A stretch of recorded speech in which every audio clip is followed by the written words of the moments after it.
Hello, all you beautiful people.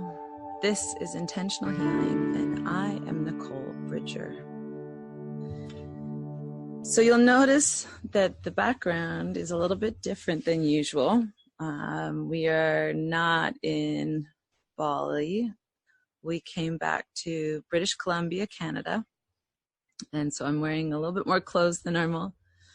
We had already planned to come back for my son's school break, but unexpectedly, my grandmother passed away, and we came back the day after we found out, and about a week earlier than expected for us to come back.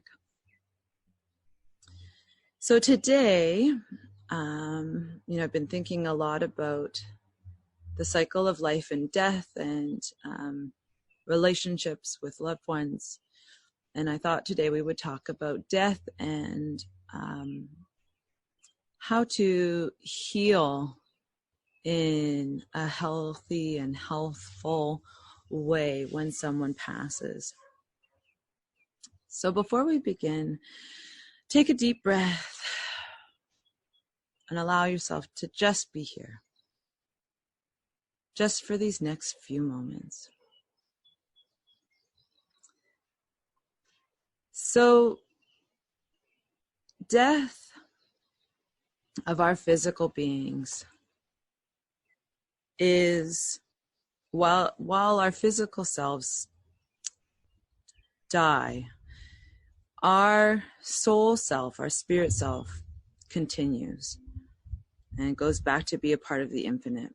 So in a way, death is kind of an illusion, but it's a part of life. And in fact, one of the few things that we know is going to happen for sure. But this talk is not about, whether heaven exists or not, and this is not an existential conversation. This is a more practical conversation about how do you heal when someone dies. Often we can have strained relationships, and when someone passes, we feel regret, or we're not able to heal in a healthful way because there were things that weren't said. My grandmother and I had sometimes a challenging relationship, though we loved each other very much. My uncle said it so beautifully in her eulogy that she was a product of her times. A lot of unmet potential, and because of her lifestyle, she had everything that she needed, but often focused a lot on small things and worried about small things, and could be rather prickly in our exchanges. I often left after having a visit with her. I would leave feeling a little bit beaten up and bruised. Though I think somehow her being judgmental on us, I'm not sure if it necessarily was coming from love or not. But you really almost had to go sort of feeling prepared. Now, I was very lucky that I had my healing journey while she was alive and came to a beautiful place of forgiveness with her. Now, that didn't involve me saying anything directly to her about it, but it was about my journey and myself that brought me that peace and healing. So that when she did pass, I didn't feel confused or broken, or I felt at peace. And So what I want to talk to you about today is, how do you get to that place? Now, you can do this while the person is alive or has already passed. Because the thing about forgiveness is that it's not about the other person. This is a journey into yourself. And you can do this at any time. So let's look at the example of my grandmother. She would often comment on my physical body or what I was eating. Now, when there was a part of me that believed her or agreed with her, it would hurt. Her comments would hurt. So that's sometimes why we hold unforgiveness, is because there's a part of us that's afraid that they might be right. Maybe I'm not lovable unless I'm skinny. Then there was another voice that was sad that someone close to me would be so hurtful, wishing she was different. So that's another part in me that was expecting someone else to be different instead of just allowing them to be as they are. But that doesn't mean that you let someone just walk all over you. And I'll come back to that in a second. Another place where it might hurt is when you've decided you want to be nothing like that person and you fear their influence on you. And so you judge it to make it wrong so that you yourself won't be like that. But as we know, whatever we focus on grows.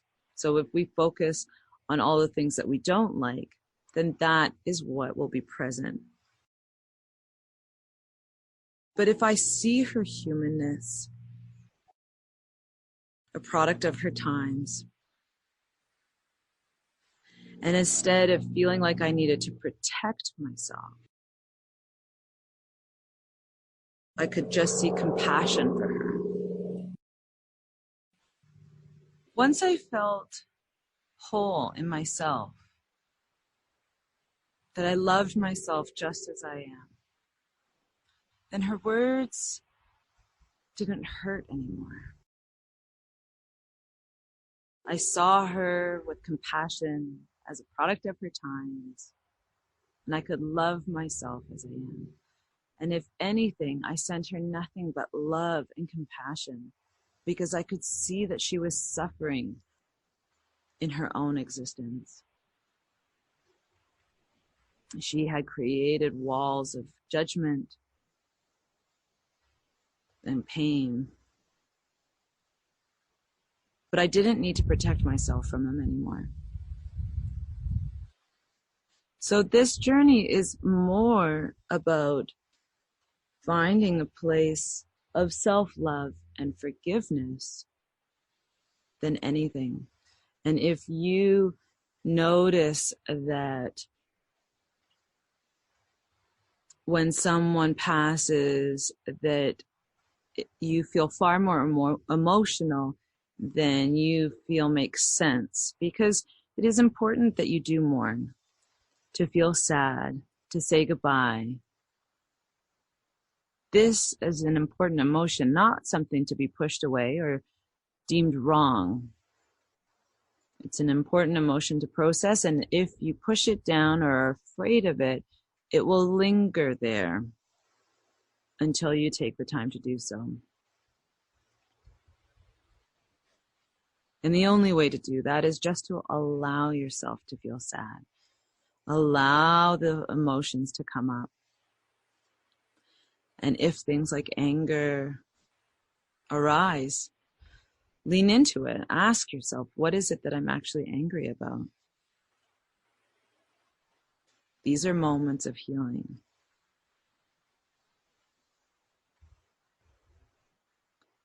And just because I came to a place of forgiveness with my grandmother doesn't mean that I put down all my boundaries.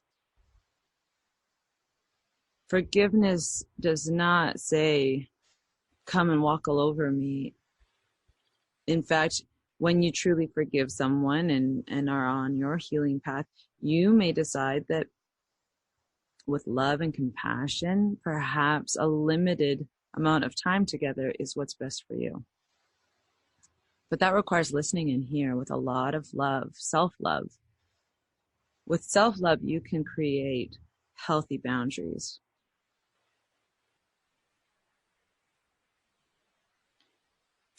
I was lucky to go through this, my own healing journey, while she was still alive. And I know a lot of people don't get to do that. And then when someone passes, it really brings up a lot of emotions that weren't healed. So remember that there's nothing wrong here. This is just an opportunity for these things to come to the surface to be healed. And that death is an illusion. And so if there are things that you wish that you could say, that you can still say them after they have passed. You can do it in meditation, in prayer, just with simple intention.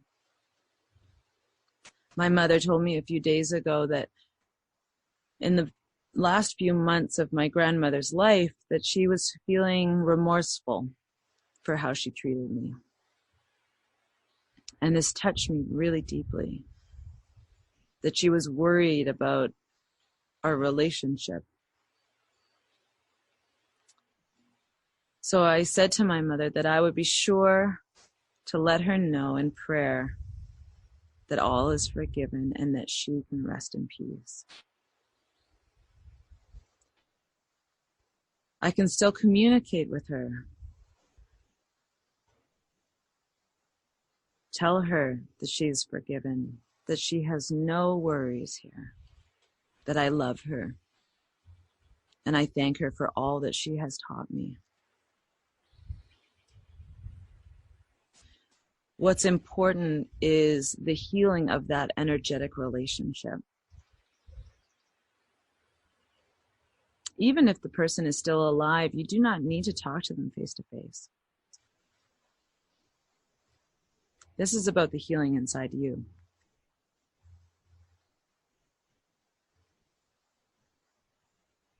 So if there is someone in your life that has passed,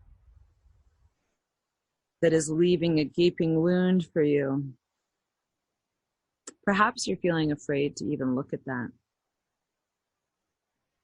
And what I want to say is that it will linger there until you do.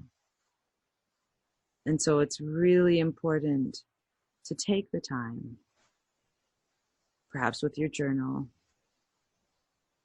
to allow the feelings to arise, to see the truth of the prickly feelings, the emotions that arise, that come up from it, and to come to a place of forgiveness, seeing the humanness in others only comes when we truly see the humanness in ourselves with so much compassion. I hope this is helpful for those of you that are healing in a mourning time. And I look forward to seeing you next week. Be well.